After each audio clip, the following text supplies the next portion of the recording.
Dance Arts présente Tiosan, le nouvel album du dandy de la musique sénégalaise nouvelle génération, Freestyle. Le préféré de la gente féminine est de retour, après 4 ans d'absence, avec un album aux sonorités percutantes et plein de surprises. Tiosan, nouvel album de Freestyle.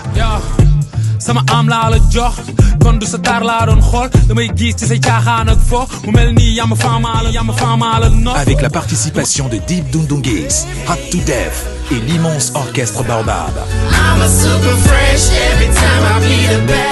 Sortie mondiale le 3 décembre et également en téléchargement sur toutes les plateformes. Livraison à domicile au 77 182 20 82. Tiosan de Freestyle, l'album indispensable. Comme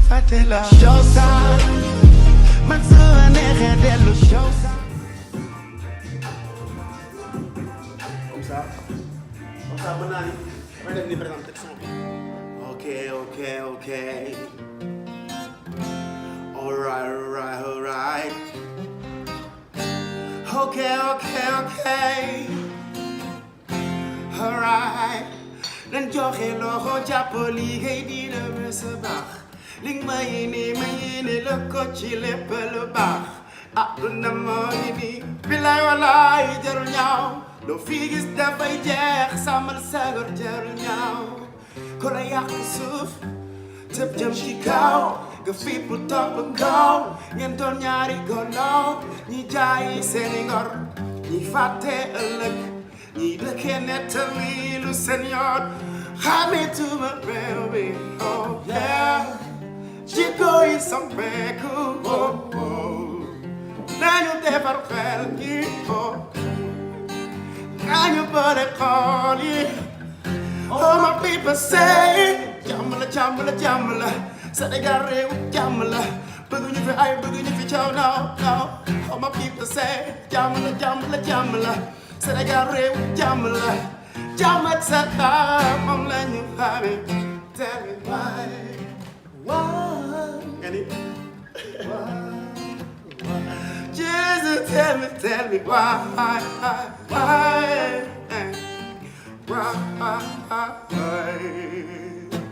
Yaa ma bëgg jarul coow. Jëfal rek ñu xool. Bëgg jëm la. Te jëf lay àttewoo. Lu baax lu bon lu ñaaw lu yees du ma sa jaxasoo. Bul ma si te bëgg loo ma. Tell me I'm the money. Lu mu def noonu lëm ndaxte am the money. Lu mu joxal ñu dagg ndaxte am the money. Lu fen di juum ndaxte am the money. Ñii di bañante yenn ñii di noonante. Ñii di siisante yenn ñii di tamante. Ku nekk naan mana ku ne joxoñ boppam ku nekk ngi bàkku. Xamituma réew mi. Oh yeah. Jikko yi soppeeku. Nañu defar xel yi. Oh yeah. Nañu boole xool yi. Oh people say. Jàmm la. Sénégal réew jàmm la. Bëgguñu fi ay bëgguñu fi coow no. Jàmm la. Sénégal réew jàmm la. Jàmm ak salaam moom la ñu xamee. Just tell me why. Just tell me why. T'es de Dakar. Si t'es de Dakar, just tell me why. Just tell me why. Yow bu njëkk ba xale yi Dakar ñu leen daan xamee mooy baax yërmande bëggante teranga soow jàmm nga nii gars ñi. Wallaahi waa T'es de Dakar ça ne fait que commencer les gars.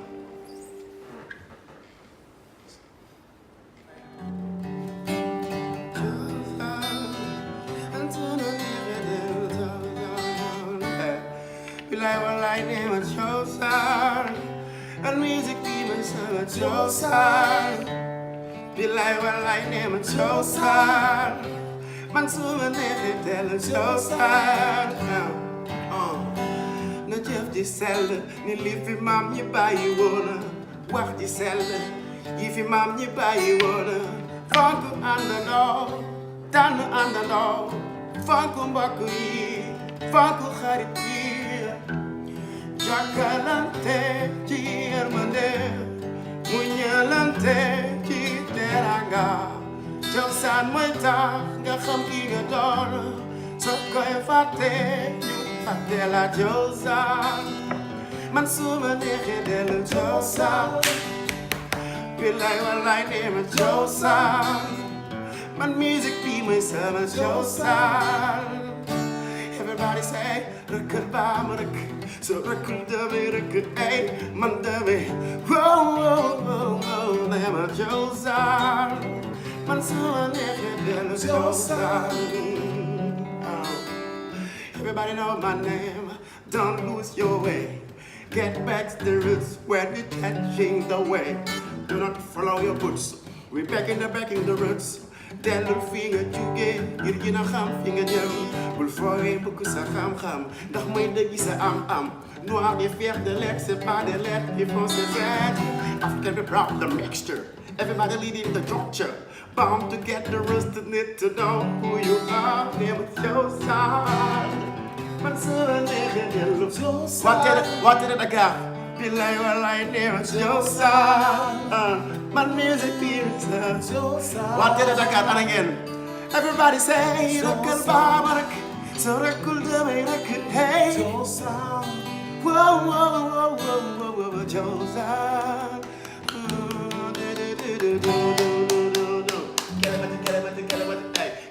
kelemati lay jamaamu lay jamkatu baaraam bu lay lu taj billaay wallaay ne ma kelemati lay jamaamu lay jamkatu baaraam bu lay lu taj ok sama gars yi ñu leen di béggee freestyle la gars yi namoon nañ ko c'est pourquoi foo ñu namantiku so cosaan bi maa ngi koy may xale yu jigéen parce que man nag xale yu jigéen la faral gars yi ngeen ak Cheikh Ibra femme man femme laa sant sama gars yi c'est un nom très rare et ça existe hey hey hey hey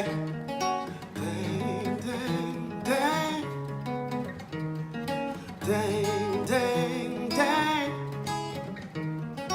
dang dang dang complètement dang totalement dang de toi suma tiitee nga fiital ma suma tiitee nga jàpp ma wét nga wétali ma alright ñëpp sori nga jege ma oh yow mi fidèle nga surtout yow te doon keneen baby l'amour nous fait rêver l'amour nous fait vibrer l'amour nous fait voler haut je plane je vis je me sens léger je t'aime à vie t'es celle que j'ai choisie oh dang dang dang dang dang dang dang dang complètement dang totalement dang de toi oh yeah.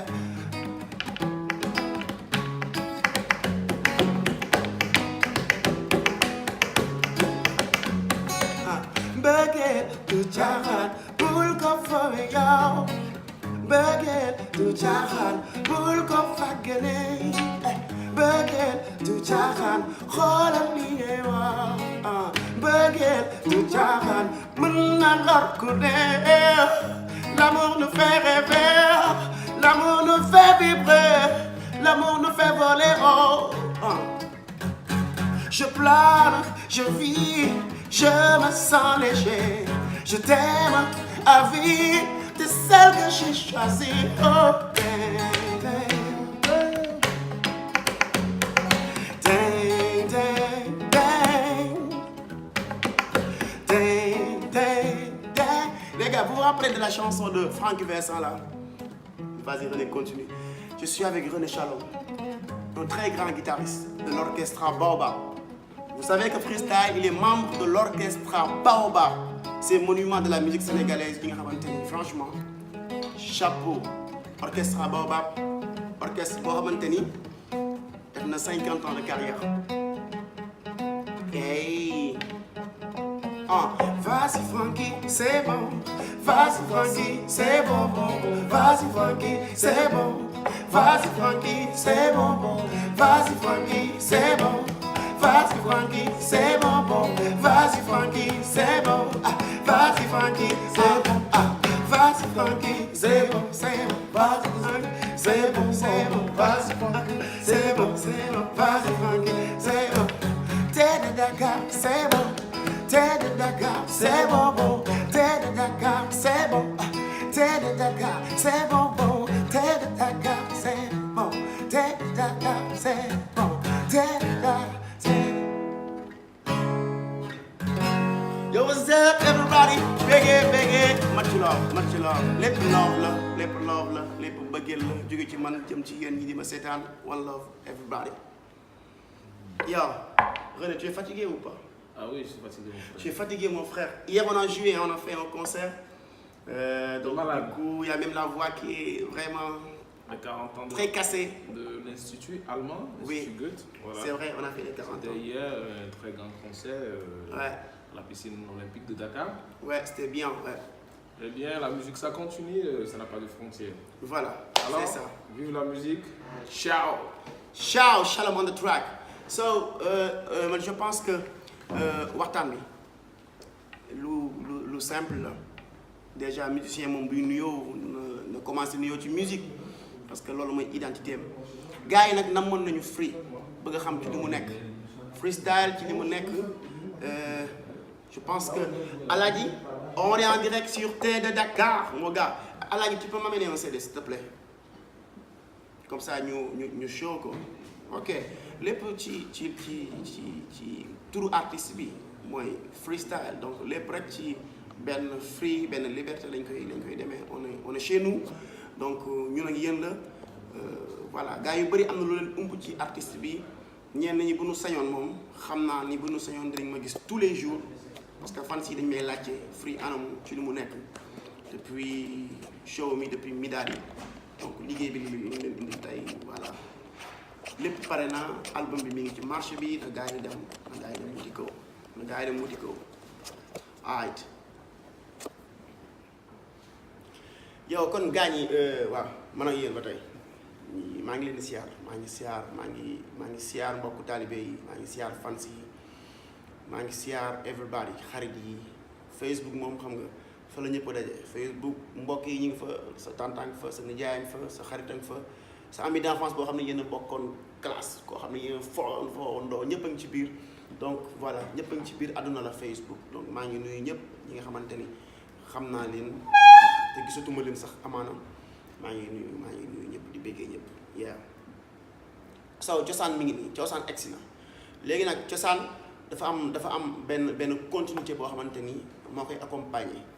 Déjà damay njëkk a joxe rendez-vous le 28 bi si Plaza ci esplanade bi en live ak Black Groove inchallah on sera là-bas on va jouer diggante 18h ba 20h inchallah dina am ay journalistes dina am les fans seront là donc on invite tout le monde waa Terre de Dakar na ñëpp ñëw ñu mel ni kuy ngénte album bi inchallah suñu fa paree nag le mois de janvier février dinañ dem CCF bu Dakar dafa benn big show ak bu Saint-Louis inchallah il y aura aussi des tournées au niveau international il y aura Monaco aussi le mois de mars ak yeneen yoo xam ne ñu koy yow maa ngi bëggee gars yi maa ngi bëggee fans yi soppe yi ak Baye Fall yi nga xamante ni ñoom bëgguñu freestyle ndax sax freestyle ñoom maam Cheikh Ibrahima bi ma tudd lañ ma toppee ndax ñoom nee nañu dañuy yëg ci man taalibe ñoo ko wax kat ñooñu moom seen yoon sax live du sax musique lañu ànd ak man donc ñooñu moom franchement maa ngi leen di bëggee aussi di leen siyaar di leen bëggee cosaan mi ngi nii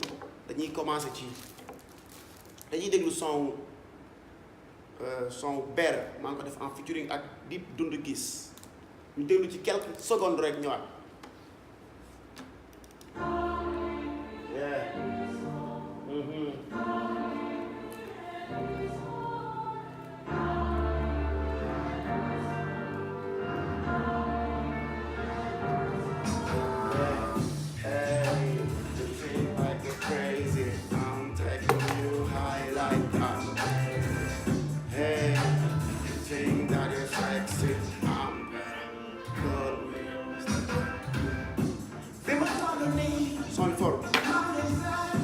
na gën a fort mën nga pël si boobu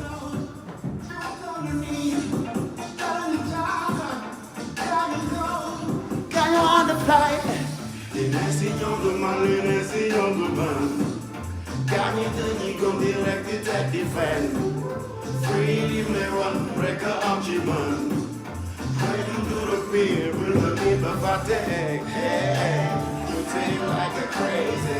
I'm taking you high like I'm a crazy. Hey, you think that it's sexy. I'm better. Call me Mr. Sexy. I'm better than your ex. I'm better than your ex. Call me Mr. Free, Mr. Super Fresh, baby. I'm better than your ex. I'm better than your ex. Call me Mr. Free, Mr. Super Fresh. Hey, guys, jamono jooja la. Ma mel deep. Sama am laa la jox kon du sa taar laa doon xool damay gis ci sa caaxaan ak fo mu mel ni yam faamaa la not du ma kas mbaa ma jox lu may gaañ laa lay won damay fiir bari paaraanoo dof yaa ko kii gi sa paaraan wax ko di nga mën a saf yaa ma ñoon di nga seen doom sama jaabaar lay doon di la seen doom sama waaw waaw lay doon bi nga doon joxe xama fan laa nekkoon am benn benn ex fa nga ba next car bi na ma yes Mais Dip, il est très fort les gars. Il est très fort. I'm better than your ex. I'm better than your ex. Bon, gars yi nee nañ réponse la damay répondre wala damay wax ak samay ex non lu ñu romb nañ ko talatuñ ko c'est juste que wayu mbëggeel moo mel noonu artiste des fois mooy wayu mbëggeel gars yi yaakaar ni daf koy way pour boppam mais non mbëggeel moom foo ko wayee rek histoire taxaw histoire boobu nag mën a nekk sama boss mais mën a nekk sa boss yow mii di ma seetaan boobu mooy Better en featuring ak Dip Doundou Guiss cosaan bi aussi maa ngi remercier sénégalais yi surtout maa ngi remercier fans yi maa ngi remercier bu baax fans yi parce que cosaan bi ma ko defee dama gis ay vidéo challenge yi loolu moom ma dina marqué ci vidéo cosaan je l'ai fait maa ngi ko defee Saint-Louis fans yi ils ont beaucoup aimé ils ont beaucoup kiffé cosaan maa ngi leen di remercier ci challenge bi may envoyé maa ngi koy gis bu baax a baax et maa ngi koy like bu baax a baax yow fu ñu jëm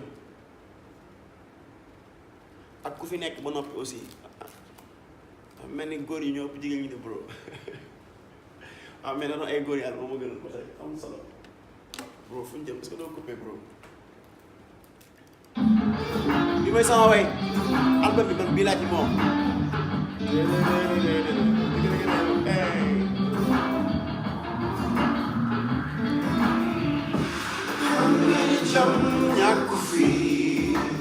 jom ñàkk fi liggéey moo fi jafe liggéey rek jafe fii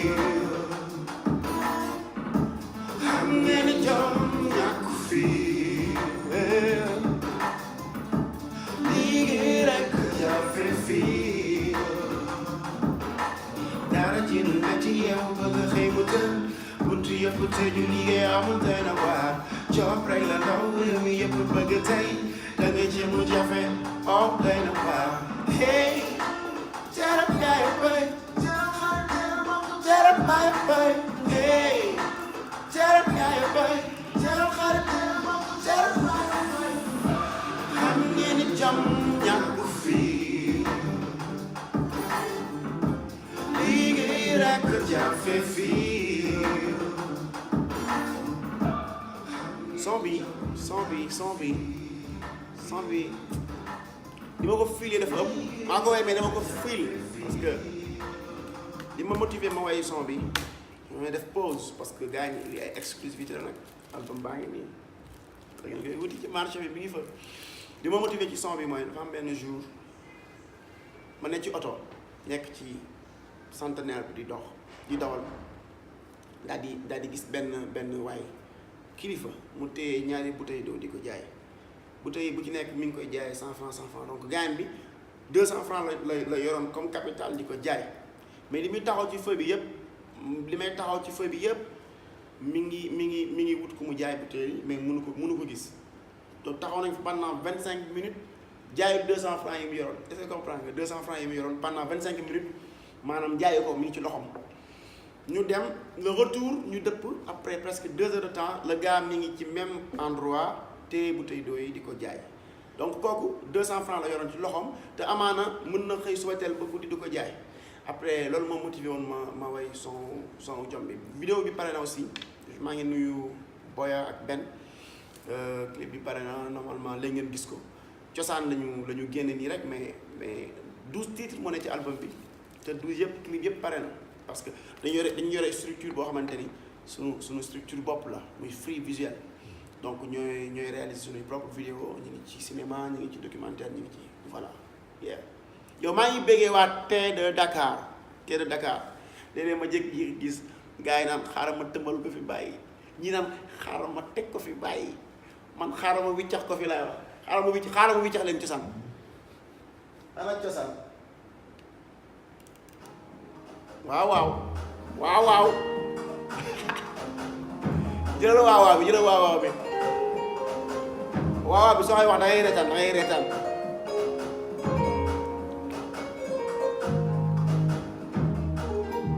waaw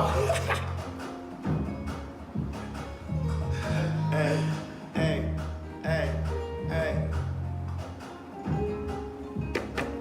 na jëf ji sell li fi maam ñi bàyyi woon wax ji sell yi fi maam ñi bàyyi woon fonk àndandoo tànn àndandoo fonk mbokk yi fonk xarit yi jokkalante ci yërmande muñalante ci teraanga cosaan mooy tax nga xam ki nga doon soo koy fàtte ñu fàtte la cosaan man su la neexee dellu cosaan son bi mooy dellu cosaan back to the roots dellu ci sunu maam yi liñ fi bàyyi woon muy jikko yu rafet yi muy baax ak teraanga mooy maa ngi yéen rek mooy waa T de Dakar ak Freestyle yéen mii gënuma leen ngeen toog di ma seetaan yéen ñi di ma seetaan sax yéen a ma gën ndax ki jël jitteem toog di xool doomu aadama boo xamante ni nonga bu mel ni man mi yéen a ma gën kenn ku fi nekk maa ngi dugg ci écran bi di la jox sama loxo di la nuyu di la jox sa wàccuwaay di la summil maxane foo yi mukk sa xam-xam ndax mooy dëgg sa am-am noir et fier de l'être c'est pas de l'être ils vont se être African hip hop the mixture everybody leading the juncture come together listening to know who you are show some man su la neexee dellu show some billaay wallaay Soukeyna yaa ko moom Soukeyna yaa ko moom Oumou Kalsoum États-Unis Tif Boston Mia Miami City Akim from Qatar I see you bigger everybody bàyyi ma kenn yéen ñëpp yéen ci biir yow papa waaw ma nga Aziz Coulibaly kelemati lay jamaamu lay Aziz daa nga fooyee lii Mbacke Dioum daa nga fooyee lii yow aussi kelemati lay jamaamu lay jamkatu baaraam ku lay benn mère moo ma kóol téléphone sama doom li nga waxee xamoo ko ma ne ko dama kelemati dama ko daan fecc di ko foowee ñëpp ak ci biir billaay wallaay ne show sa man su ma neexee dellu show sa billaay wallaay ne show sa musique yi may sama show sa yeah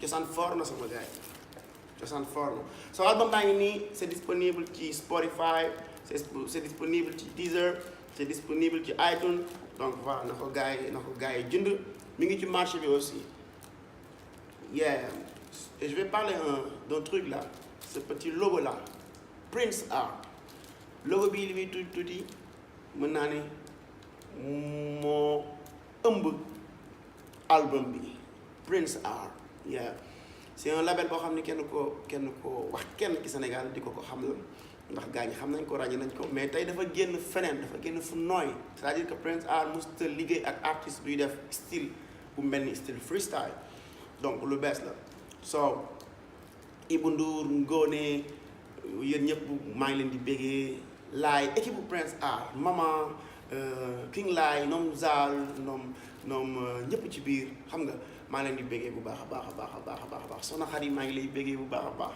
borom retaan ju neex ji donc Prince Art Inch'Allah ak Freestyle y aura des événements yoo xam ne ñi ngi ñëw du lépp nag la ñuy wax pour le moment dañuy xoolante rek muy benn link boo xam ne gars yi dañ ko soxla ci free parce que dañ naan mais ana Freestyle dañ ko gis fu mu nekk ana free donc maa ngi nii tey sama kër laa ubbil na leen bismillah tey te de Dakar néeg yaa ngi nii après fii ngeen di fanaan ak man yéen ñëpp nag waaw jëg rëgg jëg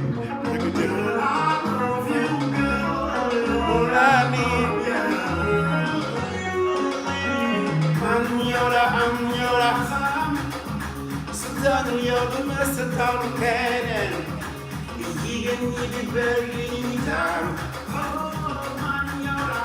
mbëggeel rek cey mbëggeel sama gaañ yi mbëggeel rek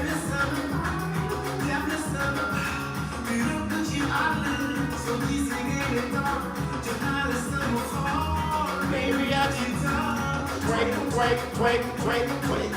Oh my baby, dance. Oh my baby, ride. Oh my baby, sweet. Ok, gars yi loolu ci album bi la bokk. Gars yi wuti la album bi. Super fresh. Yo, hot to death, my man, hot to death.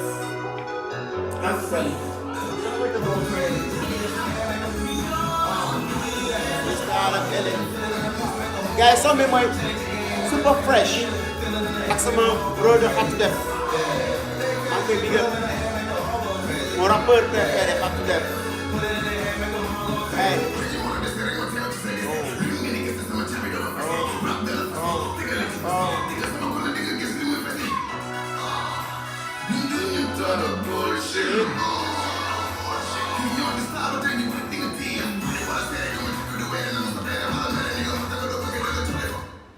Ce gars-là, il a une voix, mais boy bi man il me fait peur quoi en fait day dugg ci studio bi di way sama petit frère maa ngi koy béggee hot to death mais sama rakk ji mais boy sa baat bi macha allah yeah ma nga hot to death maa ngi koy béggee yàlla na yàlla wéral baat bi muccal la soo gars ñi ma nga album bi je pense que pour le moment dañ leen doon ñamal rek léegi nag ñi nga xamante ni doyaluñu nañ taw ci marché bi rek dem wuti ko lépp a ngi ci biir mix la lépp a ngi ci biir so album bi ku ko bëgg mën nga ko am ci 5000 francs donc voilà am na aussi benn numéro boo xam ni ku ci wootee gaa ñi indil la ko donc après dinañ ko bind incha allah voilà maa ngi nuyu aussi surtout di remercier ñi ma ci collaboré studio di Jax Hakim Mbacke Dioum Véronique Ben bi Bibo Jean-Pierre Senghor donc voilà quoi ak orchestra Baobab surtout orchestra Baobab dafa bokk léegi ci freestyle ndax ku xam free xam ni léegi mi ngi ci biir Baobab donc voilà nee nañ temps yi damaa jëmuma mag ndax bàyyi yooyu mënoo mag ba mag leen mais maa ngi ci biir Baobab alhamdulilah yow am na ay question nag yoo xamante ni c'est sûr que du fi ñàkk gars yi di ko xalaat question yi lan la dama bëgg a xam question yi lan la lu ñu bëgg a xam ci man tey nañ ko wax. D'accord. Man personnellement damay poser quelques questions balaa gars yi di poser seen ay questions. waxal Fall yaram voilà donc freestyle. ok là découvrir nañ album bi cosaan. ok mais freestyle fàtte ñu nga wax sa bopp sa jaar-jaar yow lañ bëgg a xam. kañ nga commencé dugg ci musique en fait. yow musique man bi ma ci commencé dugg ak léegi yàggul je me rappelle en 2004 laa njëkk ne damay am décision way et par la suite mais boobu ay wayantu la xam nga wayantu dafay am des fois ngay wayantu nii rek par la suite bi dem am lu ma gën a motiver muy samay parents ñu ma su fekkente ni di nga eggale say jàng sa étude dinañ la jàppale après ci musique bi donc loolu moo ma motiver rak njàkk ma def ñoom li ñu bëgg et après ils m'ont aidé ma dem jàngi musique mais tëbbuma rek jàng musique commencé naa di way joojaa jigéen ak ki feemam. soo boobu sànq da nga doon remix bi même. si sa chanson bi. dama ko remix. soo dama ko remix pour montrer que artiste léppam jàng la léppam évolution la te bul ci rëy mukk morceau boobu à l'heure actuelle saa yi ma ko tegee dama koy fay léeg-léeg nit dama sa morceau boobu dama ko yónnee man je sais que maa ngi moom mi du ma ko yónnee parce que je sais que et pourtant à l'époque am na ñu doon taxaw naan ma mais Free da nga mën a way di jooy yaa dàq way ci àdduna si je sais que dàq moon way kenn mais voilà quoi donc tout le temps artiste looy def rek bu la nee neex na bu la nee yaa fi nekk da nga toog nga wéet yow kese nga fay lamb bi gën a wéet nga xam ni des na nga xam ni loo mën rek mën nga gën a mën lu ko ëpp doole.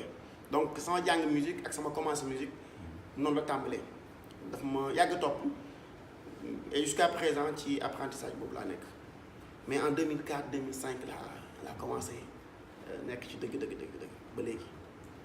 léegi bon beneen question bu même pour yow mooy gis nañ ni que da ngay yor piano des fois guitare voilà des fois violon donc loolu foo ko jàngee parce que 2004 ba léegi nga kii loolu lépp en fait instrument yi loolu en fait dama ci teel a muus rek am na ñu ma ci conseillé ne ma soo jàng musique par exemple sooy def musique par exemple nga bëgg am facilité créer mélodie jàngal instrument par exemple album bi 12 titres yi ci nekk yëpp amul benn morceau boo xam ni dama ko copier mélodie bi dama ko copier ci kenn wala gamme yi nga xam ni moom laa utiliser pour jouer morceau bi dama ko copier ci kenn bañ naa ko man ci am na loo xam ne sax mosuma ko wax tey ma wax leen ko mosuma déglu artistes yi nekk Sénégal pas dama leen déglu évidemment mais amul benn artiste boo xam ne damay jël CDM par exemple nekk ci rek di ko déglu tout simplement parce que damay bañ mu bloqué ma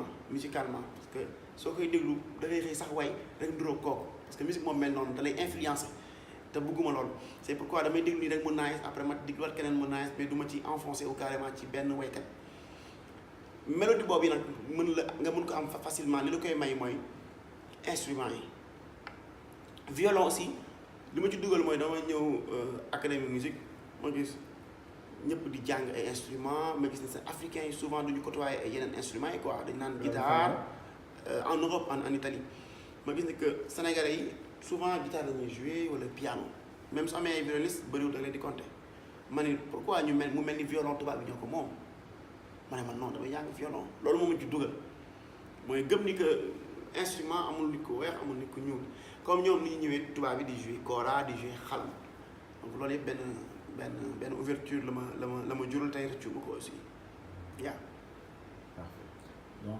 peut-être beneen question bu may bon remarque la parce que dama gis Freestyle à chaque fois su defee chanson clip affaire yooyu maanaam mélodie bi day marqué nit ci quoi donc xom inspiration bu foo koy amee parce que tout le temps ça reste à l'esprit en fait chanson yi déglu Freestyle yëpp tout le temps mélodie bi day yóbbu gars yi donc voilà donc mélodie bi loolu xam loolu suñu borom la jógee ci suñu borom la jógee loolu suñu borom la jógee xëy na waaw suñu borom amul sax xëy na suñu borom koy bëgg a waxee pare xëy na amatu fa suñu borom la jógee ok parce que mélodie man je pense que mélodie c'est que musique sax ci boppam moo doy waar dafa doy waar musique man je pense que boo nekkul ku baax sax pour nga waaye mu dugg ci xolu nit lu jafe lay doon parce que ci xol la war a jëm te xol dafa sa xol fa mu làpp je pense pour nga mën a laal doomu aadama bi donc mélodie boo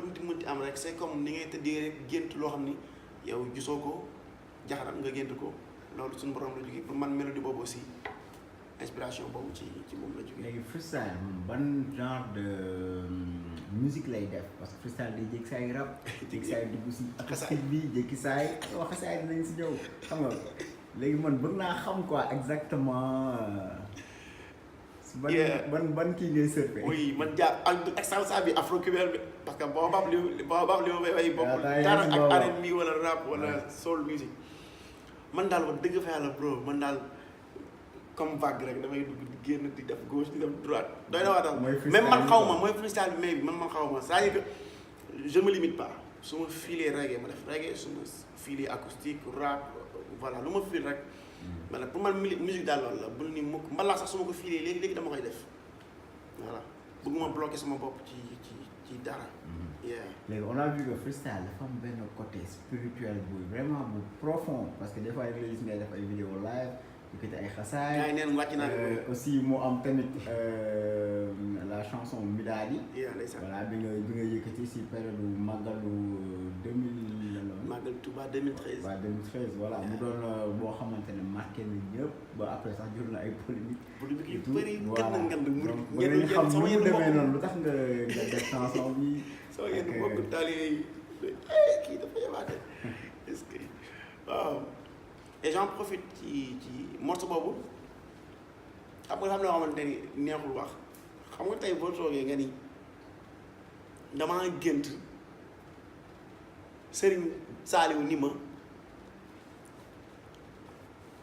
defal ma Midadi xam nga loolu boo ko waxee wayal ma ko nii ak nii te bul ci boole lii bul ci boole lii xam nga loolu boo ko waxee après gars yi di naan la yow parce que yow sax ba nga koy gént da nga doon nelaw xëy na dañ naan la yow ba nga koy gént da nga doon nelaw kon yow nekk yeewoo woon sax donc yooyu dafa doy waar da ngay def loo xamante ni des fois da la koy def loo ñi koy critiquer sax duñ ko xam mais après yow da ngay taxaw ci position wu jéggal ñëpp jéggalu ñëpp ndax doomu aadama moom je pense que àdduna boo ci nekkee saa su ne mën ngay juum waaye boo juumee jéggalu boo juumul tamit jéggalu ndax xëy na juum nga ci loo xamante ni jàpp nga ni juumoo te fekk na juum la donc Midadi boobu tey jii am na ay murit yoo xamante ni ay murit saadix yoo xam ni ci période boobu dañ jàppoon ni parce que dañ ma gis may way show mi xam nga gis ay sama clip ñu gis ay bling bling gis ay oto yu rafet ay jigéen yu rafet yi ñu yaakaar ni kii benn fii sax papa la ak kii léegi bi ñu jékki-jékki rek borom xaalis la de amul dara bro xam nga léegi bi ñu jékki-jékki rek bro jékki-jékki rek gis ma way Midadi ñi nga xamante ne ñoom pour ñoom kii benn boyu américain la buy dund saa yi ñu gis ma way Midadi rek ñu ne non fii suñu domaine la domaine du Midadi moom waroo ko laal comme genre man damay ñëw pour foo dama dugg ci terrain boo xam ni miinu ma ko alors que nag ko dëgg fa yàlla su ma gëmmee tey sama bopp mën naa jàng Jazbul Xulóob ba mu jeex te duma ko xool mën naa jàng Muxaddamatul Amda ba mu jeex te duma ko xool mën naa jàng Raaya te duma ko xool mën naa jàng Karam Naat te duma ko xool mën naa jàng xasida yu bëri te duma ko xool maanaam dama ko doon xool te dama koy tari su ma doon jàng tey ji ba courant coupé du ma dem di wuti téere damay continuer donc ñooñu bi ñu ma demee ba côtoyé ma ci ay bërëb gis ma may jàng xasida yi gis ma ci daaj yi lu bokkul sax ak nag musique mais gis ma ci may daaj ñu xam ne nag kon kii dekkate du lu mu doon nuru kon dafa nekkoon ñu ci sant yàlla bu baax a baax ay murid ñëw nañ tey ne moom maa ngi jéggalu maa ngi tuub ndax mosoon naa la jugé nit boo ko xamul moom da nga koy jugé rek waaye dañoo juddu ñu tuddee ñu maam Cheikh Ibrahima Fall waaw ñu bëgg maam Cheikh judd ci keppaaru maam Cheikh donc voilà daal côté spirituel boo ciy wax da ngay day mëdd beneen côté bi te voilà vu qu'on est des artistes dañu delluwaat tuuti ci. ciao ça. d'accord léegi ñun dañoo remarqué aussi bon ñu bëri ñoo ngi koy wax parce que Freestyle ñu lancé le nouveau clip ñu bëri ñoo ngi naan waaye mais Freestyle fan la nekkoon. fan la nekkoon ñu bëri ñu foogoon da nga arrêté woon. parce que musique bi dafa am benn moment boo xam ne déggatuñ la woon. c'est vrai carrément. donc bu nañ xam lu ko waral. ndax da nga bàyyi woon ñëwaat wala da nga doon toog. raison yu bëri benn période jékki-jékki nañu parce que dañu monter benn structure parce que du ma defuma musique kese ci sama dund.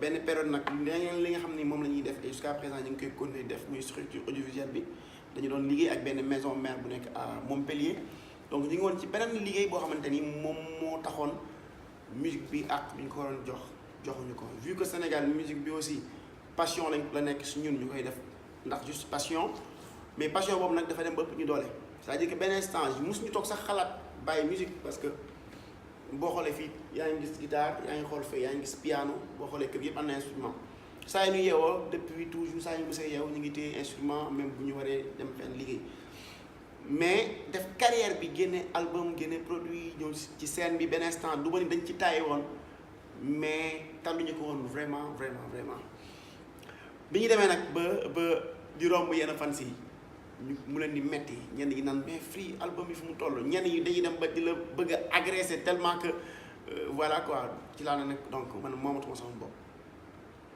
li tax mooy li ngay def am nañu ci seen bopp te donte benn nit la bëgg na la je pense que kooku waroo koo neenal war nga ko jox produit loolu la mais mosuñu bàyyi mais dañ ko defoon stand by j'avoue dafa nekkoon benn période boo xamante ni ñi ngi ko tegoon ci suuf nekkoon ci yeneen ak yeneen loolu la voilà loolu rek la loolu moom leer na ok donc là rek nga xanaa nga waxaat gars yi fan lañ mën a am album bi aussi nga wax ñu tamit sa projet yi nga am si mois de décembre bi comme ça ñu mën a xam yow album bi donc ku ko bëgg a am boo demee bi am ko ci Deezer Spotify boo demee ci iTunes di nga ko am aussi et décembre bi normalement dinañ jouer le 28 si Plaza ñëw leen amul sax entrée c'est-à-dire que am nañu benn accord ak Plaza boo xam ne daf ñuy permettre avec le Black Groove ngeen ñëw scène bu amul fenn incha allah lumière bu amul fenn incha allah en live band avec le Black Groove donc dañu ñëpp ñëw ñu béggee comme ça mu permettre nit ñi ñu découvrir li ñu liggéey ci album bi c'est important na ñëpp ñëw en masse na fans yi ñëw xarit yi Baye Fall yi bokk taalibe yi Terre Dakar moom ku ñëwul brother ma jëlee la Dakar yóbbu la Fouta. ok loolu jàll na léegi le dernier mot pour les jeunes de Terre Dakar lan nga leen di mën a yan kàddu nga leen di mën a sànni. kàddu yi ma leen mën a sànni mooy yéen waa Terre Dakar maa ngi leen di nuyu yéen ñëpp di leen wax kàddu yi may wax man mii lu si dëng ci sama nëggate rek la mais maa ngi leen di bëggee di leen jox loxo kenn ku ci nekk et en plus di encourager Terre Dakar am na doole trop parce que am na pouvoir boo xamante ni tey jii xëy na sax ñun mënuñu ko xam ñun jeunesse bi nañu ko utiliser pouvoir boobu nañu ko utiliser mën na changer lu bëri tey mën na defar lu bëri te àdduna moom ñaaraam defar ak yàq Terre Dakar je pense que tey boo xoolee yoon bi mu jël yoonu defar la yoonu defar boobu nag nañ ci investir ñun ñëpp raison pour laquelle tey jii nii lii mënoon naa defar beneen télévision mais je me suis dit pourquoi tout le temps ñuy def la même chose artiste bi ñëw dem télévision donc maa ngi remercier Madiaw bëgguma lay tudd mais dama lay tudd bro maa ngi remercier parce que bi nga amee idée bi wax ma ko j'ai même pas hésité je me suis dit ñun ay jeunes lañ Terre Dakar c'est un truc révolutionnaire Terre Dakar namul télé